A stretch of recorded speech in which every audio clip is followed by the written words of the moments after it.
बिस्मिल्लाहिर्रहमानिर्रहीम। मैं हूं प्रोफेसर खिज़र अब्बास और आप देख रहे हैं मेरा चैनल रियल टीवी FTA।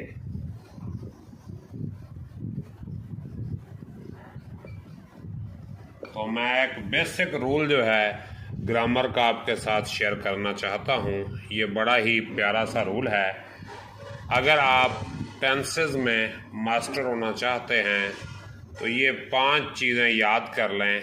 इन 5 चीज़ों की बेस पे तमाम टेंस चलते हैं। सबसे पहले फर्स्ट फॉर्म ऑफ वर्ब जो है इसका रिलेशन है प्रेजेंट के साथ, प्रेजेंट टेंस। इसके बाद दूसरी बात आ जाती है second form of verb. Second form इसका रिलेशन है पास्ट के साथ।